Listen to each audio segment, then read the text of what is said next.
Friends, आज हम बात करेंगे हमारी एनसीईआरटी के अगले चैप्टर पे जो कि है एयर।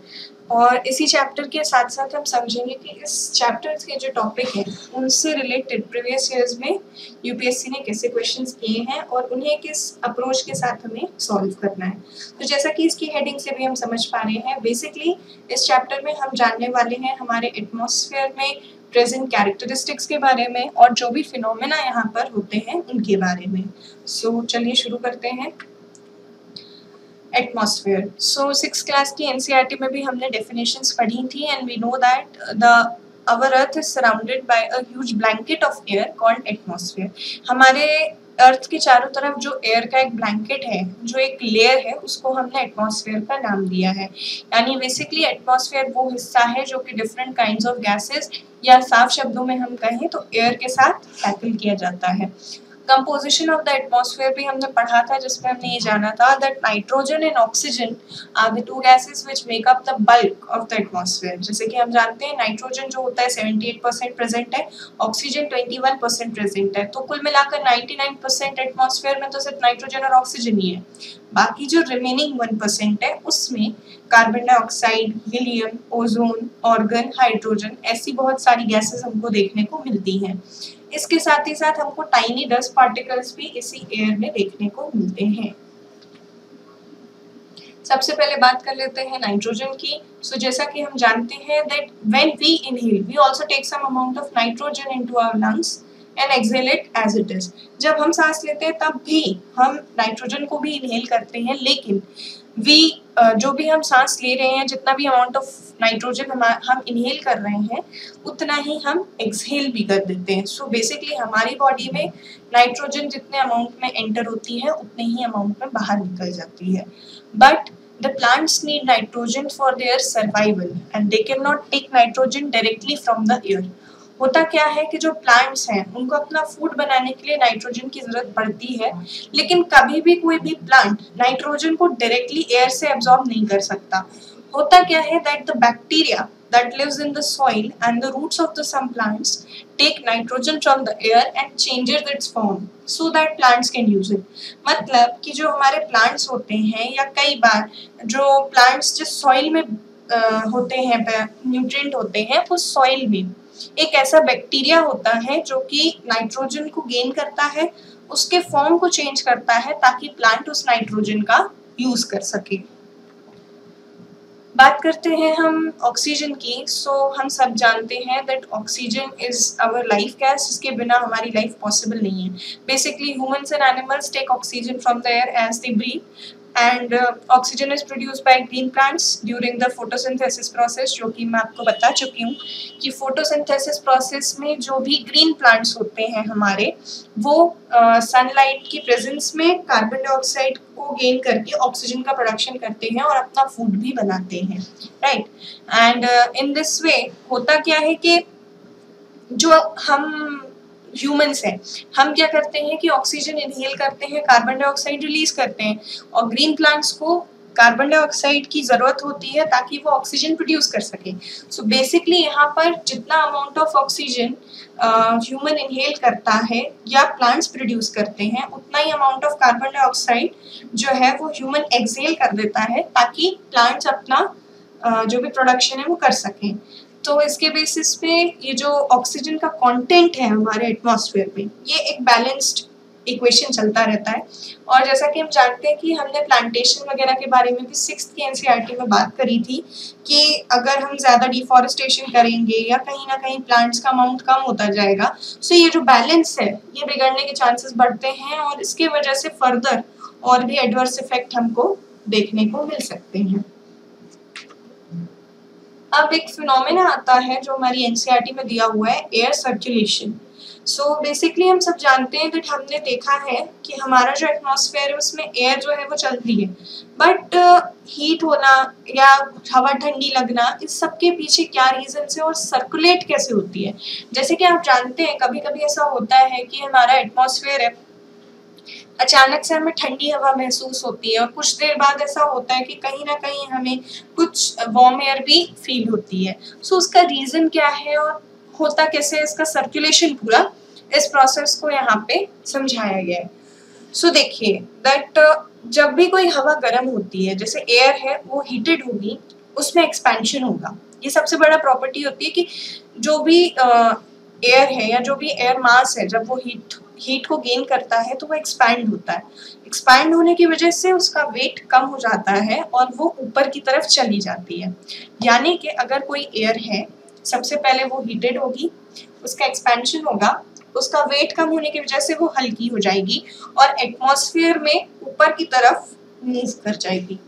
उसके बाद हम ये जानते हैं कि कोई भी कोल्ड एयर अगर है तो वो डेंसर होती है और हैवी होती है। तो हैवी होने के कारण वो हमेशा नीचे की तरफ आने की कोशिश करती है, राइट?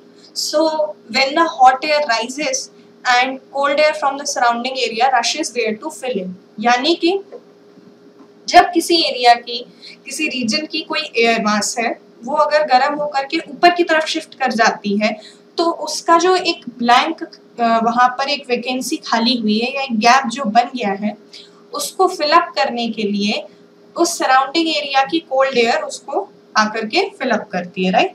सो बेसिकली इसी तरीके से एयर सर्कुलेशन चलता रहता है और हमारे एटमॉस्फेयर में हमको डिफरेंट टाइप्स ऑफ एयर देखने को मिलती हैं। अब बात करते हैं हम कार्बन डाइऑक्साइड पर। हम जानते हैं that green plants use carbon dioxide to make their food and release oxygen. ये हम जानते हैं दैट जो ग्रीन प्लांट्स हमारे, वो कार्बन डाइऑक्साइड का यूज करके अपना फूड बनाते हैं और उसकी वजह से ऑक्सीजन रिलीज होती है। Humans or animals release carbon dioxide and the amount of carbon dioxide released by humans seems to be equal to the amount used by plants, which make a perfect balance। जैसा कि मैंने आपको बताया कि जो भी अमाउंट ह्यूमन या animals के थ्रू रिलीज हो रहा है, उतना ही अमाउंट जो है वो प्लांट्स जो है वो कैरी करते हैं ताकि ऑक्सीजन प्रोड्यूस हो सके। कहीं ना कहीं एक बैलेंस इक्वेशन बनाया जाता है। लेकिन जब बर्निंग ऑफ फ्यूल्स होने लगती है, जैसे कोल्स आप ज़्यादा यूज़ करें, ऑयल्स आप ज़्यादा यूज़ करें, तो उसके वजह से ये जो बैलेंस है ये कहीं ना कहीं बिगड़ने लगता है और इसके वजह से amount of carbon dioxide into the atmosphere जो है वो इंक्रीज होने लगता है। और हमने इस बात को बहुत अच्छे से समझा है कि जब भी कोई बैलेंस जो है, अगर नेचुरल बैलेंस है किसी हमारी अर्थ का, वो कहीं ना कहीं जब डिस्टर्ब होता है तो बहुत सारे एडवर्स इफेक्ट्स हमको देखने को मिलते हैं। उन्हीं में से एक इफेक्ट होता है ग्लोबल वार्मिंग और इसी के साथ हम पढ़ेंगे ग्रीन हाउस गैसेस के बारे में। देखिए होता क्या है, जैसा कि हम जानते हैं कि कार्बन डाइऑक्साइड बहुत ही माइन्यूट अमाउंट में हमारे एटमॉस्फेयर में प्रेजेंट है। लेकिन जो कार्बन डाइऑक्साइड हमारे एटमॉस्फेयर में होती है वो एक ग्रीन हाउस इफेक्ट क्रिएट कर देती है by trapping the heat radiated from the earth. अब इसके बारे में मैं आपको थोड़ा सा बताना चाहूंगी कि देखिए होता क्या है, हमारी जो अर्थ है उस पे दो तरीके के रेडिएशंस होते हैं। रेडिएशंस मतलब हीट का ट्रांसफर होना, ओके। जो रेडिएशंस होते हैं दो तरीके के होते हैं। सबसे पहला होता है incoming solar radiation, okay. And incoming solar radiation में होता क्या है कि सन से जो भी वेव्स आती हैं लॉन्ग वेवलेंथ की, वो हमारे पास तक पहुंचती हैं और उसका धरती पे आना, दैट मीन्स उसका अर्थ पे आना जो है उसको हमने सोलर रेडिएशन का नाम दिया है, and that is the incoming radiation.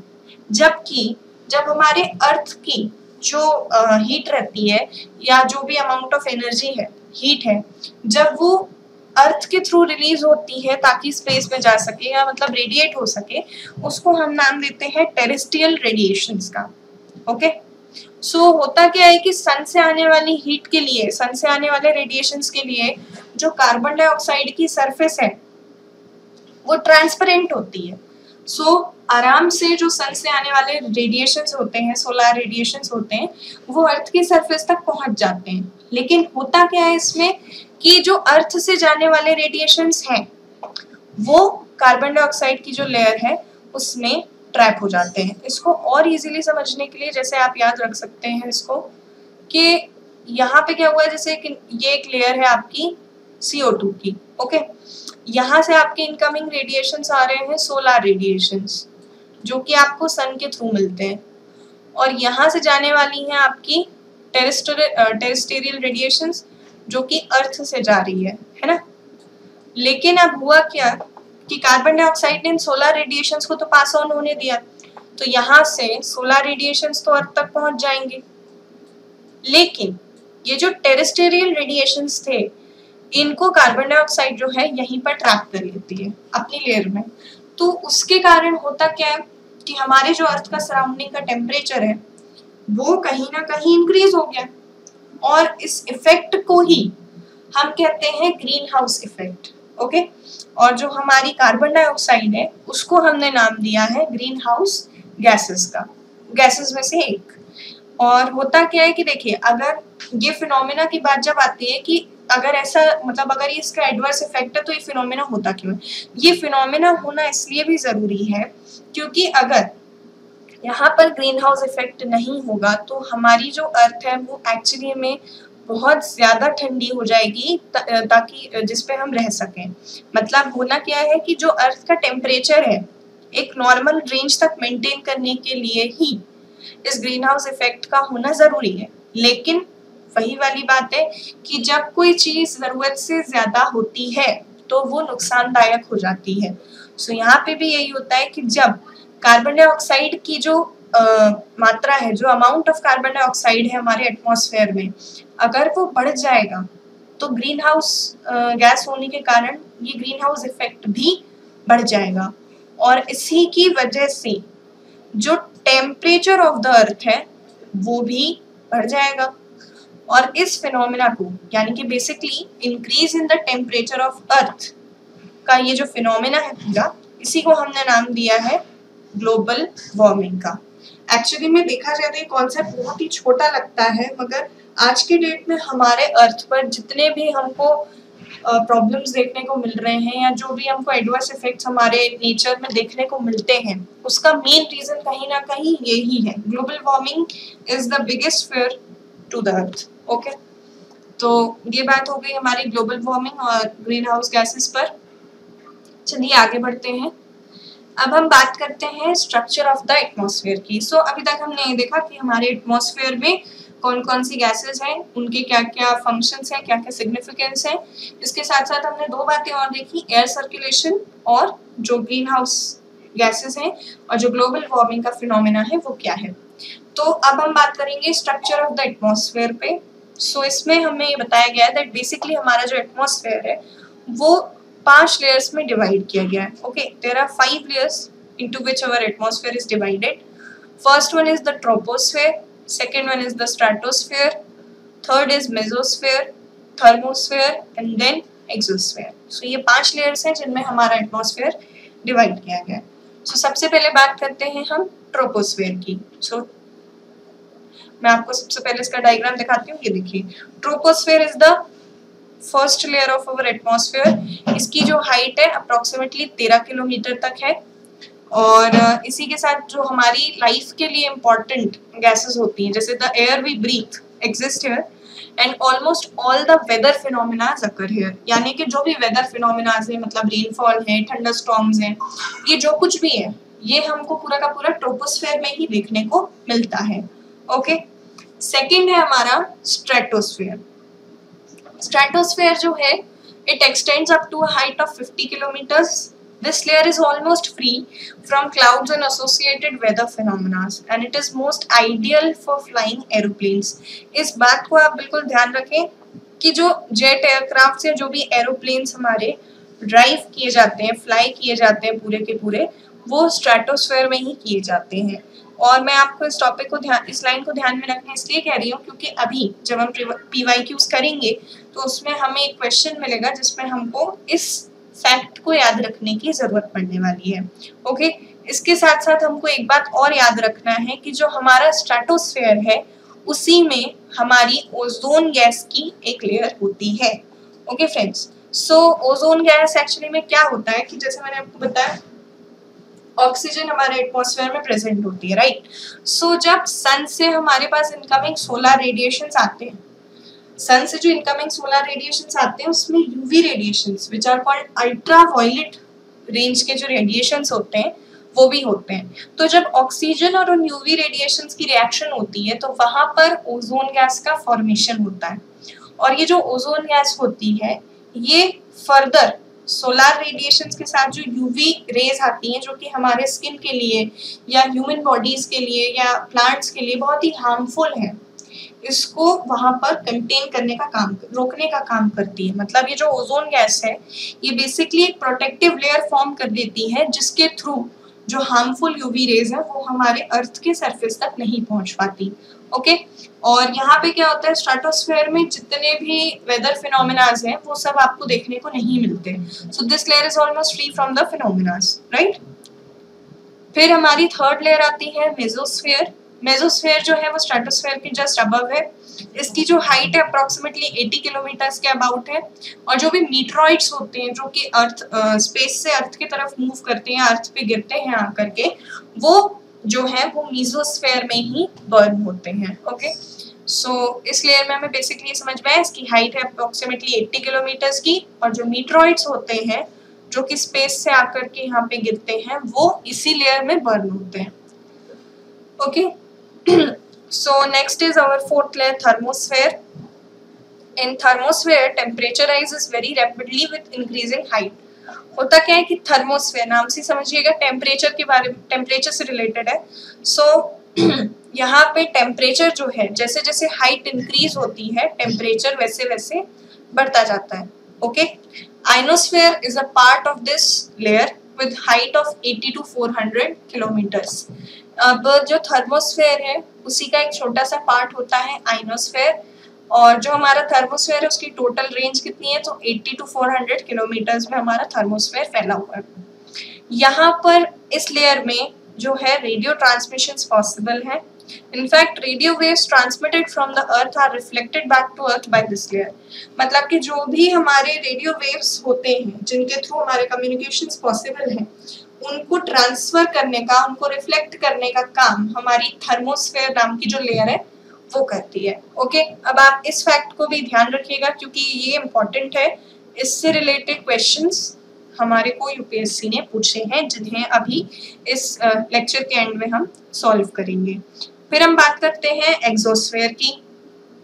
The uppermost layer of the atmosphere is known as exosphere, जो कि अपने आप में ही बहुत थिन होती है और यहाँ पर बहुत ही light gases such as helium and hydrogen जो है वो पाई जाती हैं। ओके, सो ये जो डायग्राम हमने देखा इसको एक बार और समझ लेते हैं। देखिए, ट्रोपोस्फेयर जैसा कि हमने देखा सबसे फर्स्ट होती है। ट्रोपोस्फेयर की हाइट अप्रोक्सीमेटली 13 किलोमीटर है, जिसमें हमारे सारे वेदर फिनोमेनास हो रहे हैं। आपको दिख रहा है यहाँ पे क्लाउड्स हैं, रेनफॉल हो रहा है, ये सारी चीजें ट्रोपोस्फेयर में ही पॉसिबल है। ओके, इसके ऊपर जो लेयर है वो है स्ट्रेटोस्फेयर। स्ट्रेटोस्फेयर का जो लोअर रीजन होता है यहाँ पर हमारी ओजोन लेयर सिचुएटेड होती है, जो कि सन से आने वाली हार्मफुल यूवी रेस से हमें प्रोटेक्ट करने का काम कर रही है।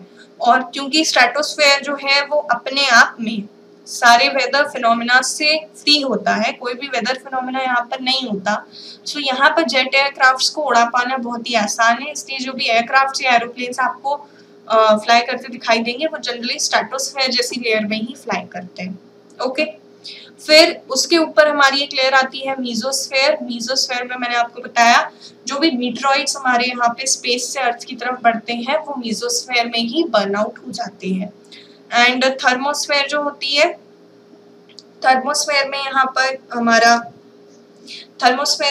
यहाँ पे टेम्परेचर जो है वो इंक्रीज होता है, और उसी के साथ साथ जो थर्मोस्फेयर होती है उसमें मैंने आपको बताया आइनोस्फेयर जो है is a part of thermosphere, और यहाँ पर जो हमारी रेडियो वेव्स होती हैं इनका प्रोपगेशन या रिफ्लेक्शन पॉसिबल हो पाता है।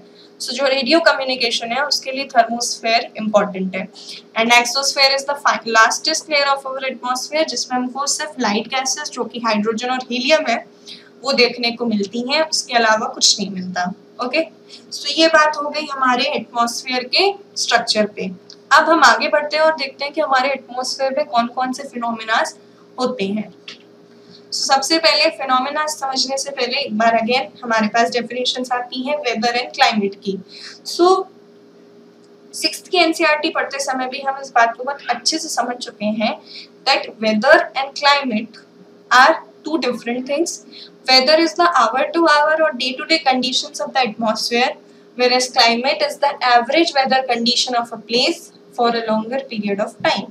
राइट। यानी कि वेदर जब भी बोला जाता है तो कहा जाता है इस घंटे का वेदर ऐसा होगा या आज के दिन का वेदर ऐसा होगा। लेकिन जब क्लाइमेट की बात की जाती है तो किसी एक रीजन का जो एवरेज वेदर कंडीशन है उसके बारे में बात की जाती है। Okay, so this was weather and climate. अब हम बात करते हैं एक और इम्पोर्टेंट फैक्ट पर जो कि है टेम्परेचर।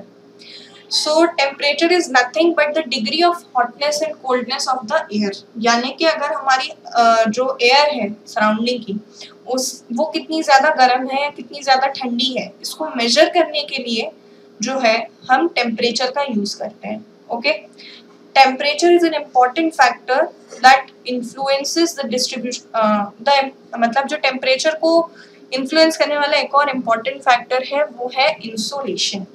जैसा कि मैंने आपको बताया था, insolation is the incoming solar energy intercepted by the earth. यानी कि सन से आने वाली जो भी सोलर एनर्जी होती है जो हमारी अर्थ पे इंटरसेप्ट होती है उसे हम इंसोलेशन का नाम देते हैं। And the amount of insolation decreases from the equator towards the poles. So इस फैक्ट को जैसे ही हम पढ़ें हमारे दिमाग में हमारे अर्थ की सबसे पहले तो पोजीशन बहुत अच्छे से क्लियर हो जानी चाहिए कि हमारी अर्थ जो है वो टिल्टेड मैनर में सिचुएटेड है यहाँ पर। एंड यहाँ पर अगर कहीं हमारा सन है तो हमको इस बात को बहुत अच्छे से ध्यान रखना है कि जो अर्थ है वो टिल्टेड होने के कारण सन रेज जो है वो सिर्फ ट्रॉपिक ऑफ कैप्रिकॉर्न से ट्रॉपिक ऑफ कैंसर से ट्रॉपिक ऑफ कैप्रिकॉर्न के रीजन में ही मूव करता है। सो इतना जो 23.5 degree north to 23.5 degree south तक का रीजन है वो ही हमारा हीट सरप्लस रीजन है। और इसके ऊपर क्योंकि सन रेज के जो एंगल होते हैं वो स्लैंटिंग होते जाते हैं, अमाउंट ऑफ हीट वहां पर कम पहुंचती है, इसीलिए जो अमाउंट ऑफ इंसोलेशन है वो इक्वेटर से पोल्स के टुवर्ड्स शिफ्ट होने पर कम होता जाता है। सो बेसिकली यहाँ पे हम यही बात कर रहे हैं कि इंसुलेशन भी कहीं ना कहीं हमारे अर्थ के पोजीशन के हिसाब से ही वेरी कर रहा है ना, जो कि हम पढ़ चुके हैं 6 की एनसीईआरटी में जब हम चैप्टर पढ़ रहे थे ग्लोब्स, लैटिट्यूड्स एंड लॉन्गिट्यूड्स। उसमें हमने इस प्रोसेस को समझा था कि क्योंकि हमारी एक तो अर्थ टिल्टेड है और फिर सन के रिस्पेक्ट में उसकी पोजीशन जो है वो चेंज होती रहती है, तो उसके कारण जो अमाउंट ऑफ इंसुलेशन है जैसे जैसे इक्वेटर से पोल के टुवर्ड्स हम जाएंगे वो कम होता जाएगा। Okay, and on the Celsius scale the water freezes at 0 degree Celsius and boils at 100 degree Celsius। ये जस्ट एक आपको याद रखने के लिए फैक्ट है कि अगर वाटर का फ्रीजिंग पॉइंट कोई आपसे पूछ रहा है तो वो है 0 डिग्री सेल्सियस और बॉइलिंग पॉइंट अगर कोई पूछे तो वो है 100 डिग्री सेल्सियस। आफ्टर टेम्परेचर हम बात करते हैं एयर प्रेशर की। So air pressure is defined as the pressure exerted by the weight of air on the earth's surface। यानी कि जो हमारी एयर हमारे एटमॉस्फेयर में प्रेजेंट है ना, उसका जो भी वेट वो अप्लाई करे हमारी अर्थ के सरफेस पर वो कहलाता है air pressure. And as we go up the layers of the atmosphere the pressure falls rapidly. यानी कि जब आप अपने सरफेस पे खड़े हैं, अर्थ की सरफेस पे खड़े हैं, तो एयर प्रेशर बहुत ज़्यादा है और जैसे जैसे आप हायर एल्टीट्यूड्स की तरफ शिफ्ट होते हैं वैसे वैसे प्रेशर जो है वो कम होता जाता है। यही एक रीज़न है कि माउंटेन रीजन्स पे जब लोग जाते हैं तो उनको प्रेशर कम होने की वजह से कहीं कहीं ब्रीदिंग प्रॉब्लम्स का भी सामना करना पड़ता है। Okay, the air pressure is the highest at sea level and decreases with height। Okay, in areas where temperature is high the air gets heated and rises। This creates a low pressure area and low pressure is associated with the cloudy skies and wet weather। होता क्या है कि जिन regions में temperature बहुत ज़्यादा होता है, अब हमने आपको बताया कि टेम्परेचर ज़्यादा होने के कारण जो एयर होती है वो एक्सपैंड कर जाती है और एक्सपैंड करने के कारण लाइट वेट की होकर के ऊपर की तरफ शिफ्ट करती है, अपवर्ड्स उसका मूवमेंट होता है। सो उसके कारण वहाँ पर जो एक वॉइड क्रिएट हुआ, जो एक गैप वहाँ पर क्रिएट हुआ, उसने एक लो प्रेशर एरिया को क्रिएट कर दिया और जहाँ पर भी लो प्रेशर होगा वहाँ पर आपको क्लाउडी स्काईज या फिर एक वेट वेदर देखने को मिलेगा। Okay, and in the areas having lower temperature the air is cold, it is therefore heavy and the heavy air sinks and creates a high pressure area। अब होगा क्या यहाँ पर, देखिए जिन एरियाज में टेम्परेचर कम है वहाँ की एयर भी ठंडी होगी, हवा ठंडी होने के कारण भारी होगी, हैवी होगी, सो वो नीचे सिंक डाउन कर जाएगी और एक हाई प्रेशर एरिया क्रिएट करेगी। मतलब हुआ ये कि क्योंकि हम एयर जो है उसका लगने वाला जो वेट है, एयर का जो वेट है वो भी बढ़ गया कहीं ना कहीं, सो उसके कारण जो प्रेशर एयर वेट लगा रहा था अर्थ के सरफेस पर वो भी इंक्रीज हो गया, इसलिए यहाँ पर हाई प्रेशर एरिया क्रिएट हो जाता है। Okay, and the high pressure area is always associated with clear and sunny skies. So जिन भी रीजन्स पे प्रेशर ज्यादा होता है, हायर प्रेशर के जो एरियाज होते हैं वहां पर मौसम एकदम साफ होता है, आसमान खुला होता है, सूरज दिख रहा होता है, ये सारे फिनोमिनाज होते हैं। और जहाँ पर टेम्परेचर कम होता है वहां पर आसमान में हमेशा आपको क्लाउड्स दिखाई देंगे और वेट वेदर जैसी जो है कंडीशंस वहां पर फॉर्म होंगी। So this was about air pressure. अब बात करते हैं हम विंड के बारे में। The movement of air from high pressure area to low pressure area is called wind, and there are 3 types of winds. First one is permanent, second is seasonal, third is local. Okay, so basically देखिए नाम से ही समझ में आ रहा है, permanent winds are those जो कि हमेशा constantly through out the year किसी भी रीजन में एक पर्टिकुलर डायरेक्शन में फ्लो करती हैं। Okay, seasonal winds are those which change their direction in different seasons, and local winds जो होती हैं वो किसी लोकल एरिया में किसी particular period of a time के लिए ही फ्लो करती है। सो इसमें से जो याद रखने वाली हमारे लिए इम्पोर्टेंट बातें हैं वो ये है that the trade winds, westerlies, easterlies are the kinds of permanent winds जो कि साल भर फ्लो करती हैं। सीजनल विंड्स का एक एग्जांपल है मॉनसूनल विंड्स इन इंडिया जो कि अब हमारे इंडिया में आ चुकी हैं। लोकल विंड्स का एग्जांपल है लैंड एंड सी ब्रीज जो कि अलग अलग इनकी डेफिनेशंस हम नेक्स्ट क्लास की एनसीईआरटीज में कवर करेंगे। चलिए, विंड के बाद हम बात करते हैं मॉइस्चर की। So when water evaporates from land in different water bodies, it becomes water vapor. यानी कि जब भी किसी भी लैंड या किसी डिफरेंट वाटर बॉडीज से जो वाटर है, जो पानी है, उसका एवेपोरेशन होता है तो ये वाटर वेपर में कन्वर्ट हो जाता है। And moisture in the air at any time is known as humidity. So basically क्या हो रहा है कि किसी भी एयर में प्रेजेंट वाटर वेपर का जो अमाउंट है या जो मॉइस्चर है उसी को हम ह्यूमिडिटी का नाम दे देते हैं। अब देखिए, जैसे जैसे एयर जो है, जो हवा है वो गर्म होती जाएगी, वैसे वैसे वाटर वेपर का जो अमाउंट है उसको होल्ड करने की जो उसकी प्रॉपर्टी है, जो कैपेसिटी है, वो भी इंक्रीज होती जाती है। और इसकी वजह से जो एयर होती है वो और ज्यादा ह्यूमिड होती जाती है। कैसे, इसको समझते हैं। देखिए, जैसे मैंने आपसे कहा कि जैसे ही हवा जो एयर होती है वो वार्म होती है, एक्सपेंशन होता है, वो अपवर्ड्स मूव करती है, right.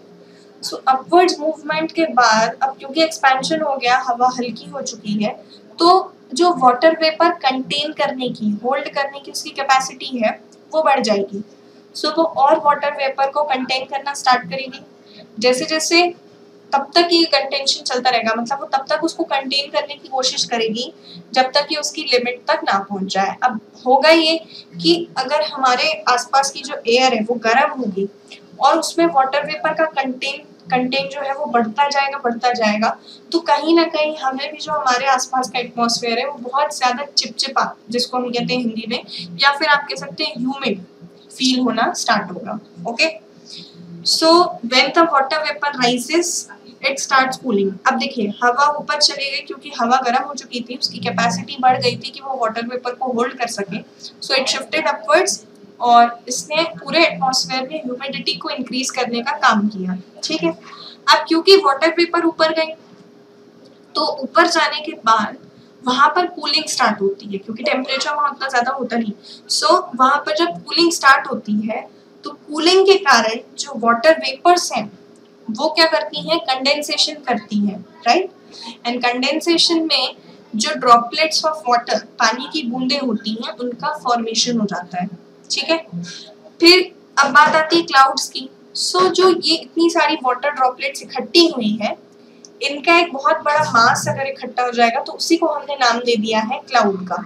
Okay, and when these droplets of water become too heavy to float in air, then they came down as precipitation. अब हुआ क्या कि एक हद के बाद किसी भी एयर की वाटर वेपर को होल्ड करने की जो कैपेसिटी है वो तो लिमिटेड है, और जब उस लिमिट से ज़्यादा वाटर वेपर उसमें होल्ड करना शुरू करें अगर वो, तो वहाँ पर क्या होता है कि प्रेसिपिटेशन स्टार्ट होता है। ओके, और प्रेसिपिटेशन जनरली अगर लिक्विड फॉर्म में होता है तो उसको हम नाम देते हैं रेनफॉल का।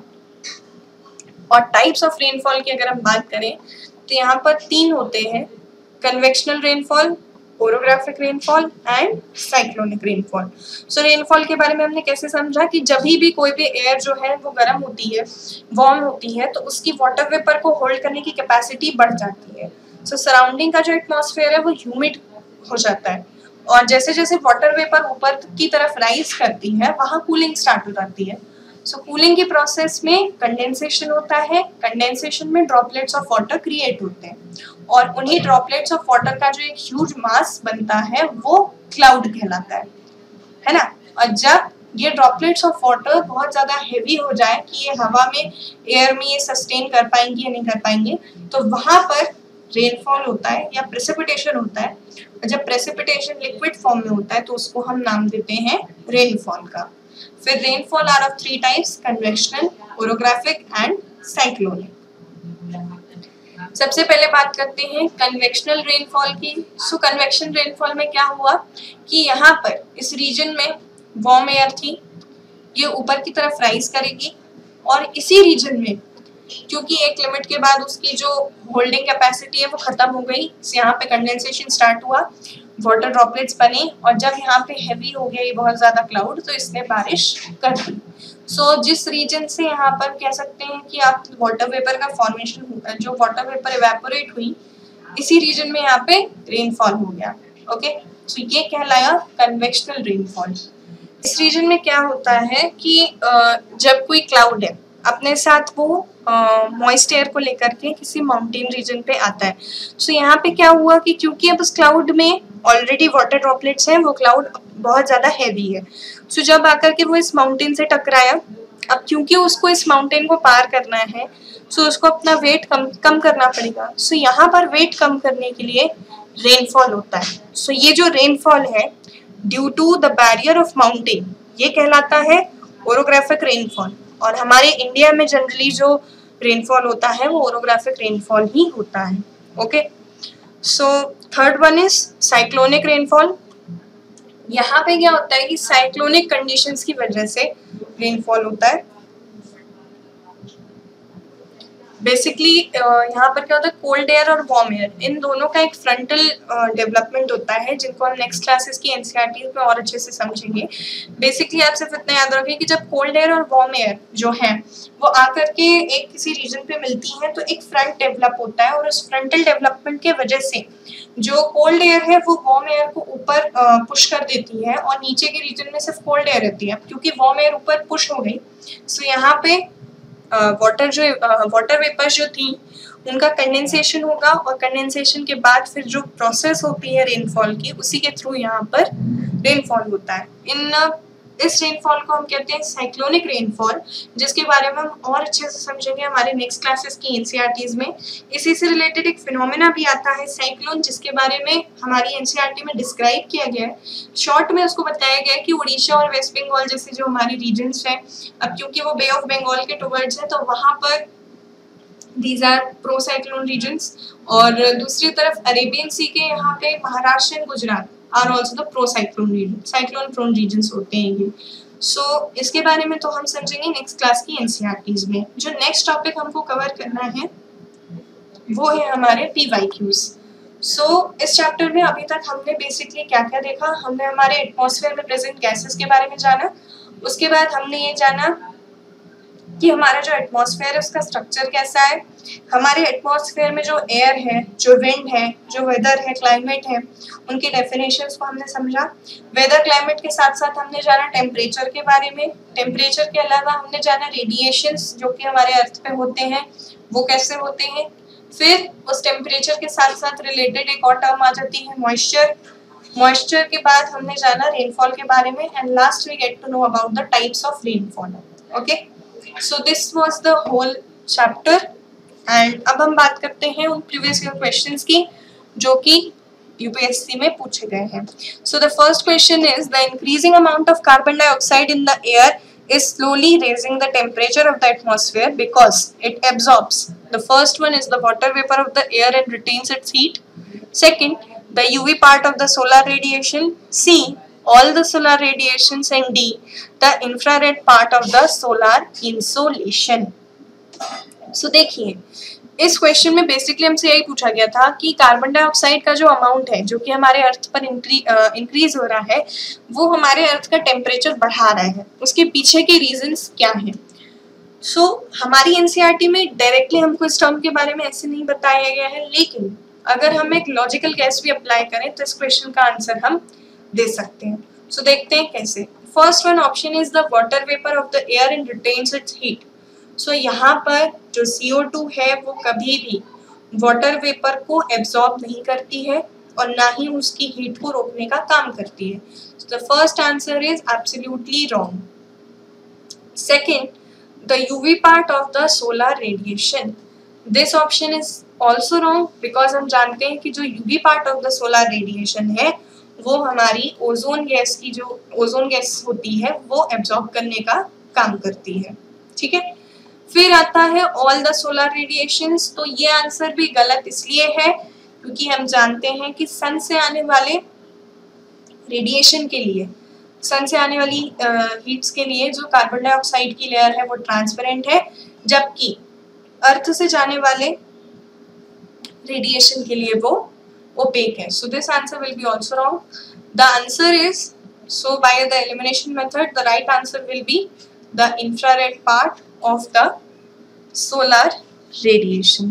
Okay, so आपको ये समझ में आया होगा कि यहाँ पर जो रीजन है इसका, क्योंकि हम इसका डायरेक्ट ऑप्शन नहीं भी जानते थे, फिर भी जब हमने एलिमिनेशन मेथड अप्लाई करी तो हमको ये समझ में आया कि इसका रीजन क्या हो सकता है। राइट, सो इसको हम बिल्कुल ध्यान में रखें कि अगर कुछ क्वेश्चंस हमको लगता है कि हमें डायरेक्टली आंसर नहीं पता है, लेकिन एक बार फिर भी अगर हम उनके स्टेटमेंट्स को पढ़ें और हमारे बेसिक कॉन्सेप्ट्स अगर क्लियर होंगे तो इन क्वेश्चंस को अटेम्प्ट करना हमारे लिए इजी हो जाता है। Okay, so this was the question from UPSC pre 2012।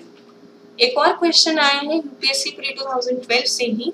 The question is normally the temperature decreases with increase in height from earth surface, यानी कि जैसे जैसे हम अर्थ की सरफेस से ऊपर की तरफ बढ़ते हैं टेम्परेचर जो है वो डिक्रीज होता है। सो उस टेम्परेचर के डिक्रीज होने का रीजन क्या है?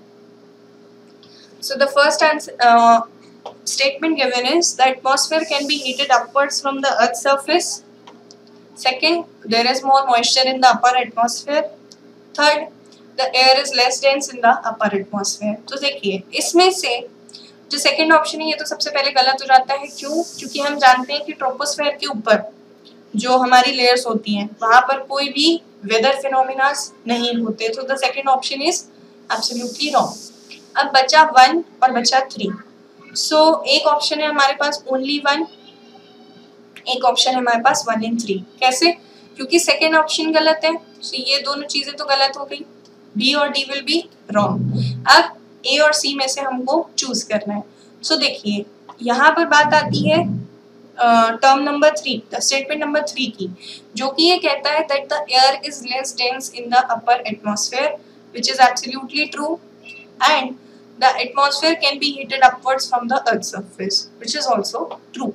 So here the right answer is option C, that is 1 and 3. So इस क्वेश्चन में भी हमने एलिमिनेशन मेथड का यूज किया है, जो कि जिससे कि हमें हमारा राइट आंसर मिल गया।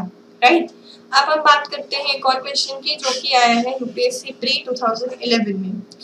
The jet aircraft fly very easily in the lower stratosphere. So what would be the appropriate explanation? अब यहाँ पे मैंने आपसे कहा था कि जब जेट एयरक्राफ्ट वाली टर्म्स हम पढ़ रहे थे, मैंने आपसे कहा था इस बात को बिल्कुल ध्यान रखेंगे कि इसका appropriate explanation क्या है, इसके बारे में हमको समझना है। So देखिए कौन सी लेयर की बात हो रही है? लोअर स्ट्रेटोस्फेयर की। फर्स्ट एक्सप्लेनेशन है that there are no clouds or water vapor, जो कि हम जानते हैं बिल्कुल सही एक्सप्लेन किया गया है। So the statement 1 is absolutely correct. Second है no vertical winds in the lower stratosphere. Okay, so अब क्योंकि हमें जानते हैं कि statement 1 बिल्कुल करेक्ट है, सो यहाँ पर हमारे लिए जो ऑप्शंस हैं वो कौन कौन से कैंसिल हो गए? ऑप्शन डी हमारे लिए कैंसिल हो गया, ऑप्शन ए और ऑप्शन बी और ऑप्शन सी अभी भी हमारे लिए अवेलेबल है। सो अब देखते हैं कि स्टेटमेंट 2 जो है वो कह रहा है no vertical winds in the lower stratosphere, right. So इसका जो एक्सप्लेनेशन है वो ये कहता है कि क्योंकि होता क्या है, वर्टिकल विंड्स के बारे में हमको समझना पड़ेगा यहाँ पे। सो वर्टिकल विंड्स जो होती हैं, वर्टिकल विंड्स का मतलब है विंड का कन्वेक्शन मूवमेंट, यानी कि जो वर्टिकल मूवमेंट है वो। अब होगा क्या कि क्योंकि अगर कन्वेक्शन करंट्स होंगे, वेदर एक्टिविटी होगी, तो उसके वजह से टर्बुलेंस कॉज करता है। Turbulence means a kind of vibration, जिससे कि हमारे फ्लाइट का जो भी फ्लाइंग है वो डेंजरस हो सकता है, जो कि फ्लाइट के लिए डेंजरस हो सकता है, राइट। एंड नॉर्मल सर्कमस्टेंसेस में यहाँ पे जो जेट एयरक्राफ्ट है वो थंडरस्टॉर्म के अबाउट भी फ्लाई कर लेता है। So the right answer will B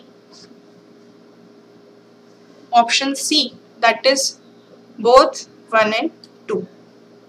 यानी कि यहाँ पर क्या है, कोई भी वर्टिकल विंड्स नहीं है। वर्टिकल विंड्स का मतलब होता है कि जो हवाएं हैं, जो हमारी एयर है, उसका इस तरीके से वर्टिकल मूवमेंट जो क्या करेगा, टर्बुलेंस कॉज करेगा। और क्योंकि वहां पर अगर टर्बुलेंस कॉज होगा तो फ्लाइट के लिए वो चीज डेंजरस हो जाएगी। So here are no vertical winds in the lower stratosphere, that means statement 1 and 2 both are right, due to which the jet aircraft can fly very easily and smoothly in the lower stratospheres. Last question is UPSC pre-2011. A layer in the atmosphere is called ionosphere, which facilitates radio communication. Why? दो options दिए हैं. The presence of the ozone causes the reflection of radio waves. Second, radio waves have a very long wavelength. तो देखिए यहाँ पर दो options आ गए। सबसे पहले पूछा the presence of ozone, second पूछा radio waves have a very long wavelength. तो अगर हम जानते हैं रेडियो वेव्स के बारे में तो हमको मालूम है these are the longer wavelengths, waves होती हैं जिनकी वेवलेंथ बहुत ज्यादा होती है। So this option is right. लेकिन जो फर्स्ट स्टेटमेंट दिया हुआ है प्रेजेंस ऑफ ओजोन, जी वो बिल्कुल गलत है। क्यों? क्योंकि हम जानते हैं कि जो ओजोन होती है, ओजोन लेयर होती है, वो लोअर स्ट्रेटोस्फेयर में एग्जिस्ट करती है। आयनोस्फेयर का ओजोन लेयर से कोई भी लेना देना नहीं है। सो डायरेक्टली यहाँ पे हमको आंसर मिल गया, that our answer is option B, that is only the statement number 2। सो इसको देख के हमको ये पता चला इन चारों क्वेश्चंस को सॉल्व करके कि कहीं ना कहीं कुछ क्वेश्चंस जो है वो बाय एलिमिनेशन मेथड, कुछ क्वेश्चंस बाय डायरेक्ट फैक्ट्स और कुछ questions by the direct answer he solve हो जाते हैं। सो इसी तरीके से हमको लास्ट ईयर के क्वेश्चंस की प्रैक्टिस करते रहनी है ताकि हम हमारे सिलेबस और हमारे टॉपिक से स्टिक रहें। ओके, सो इसी के साथ हमारी एनसीईआरटी का ये चैप्टर भी कंप्लीट होता है।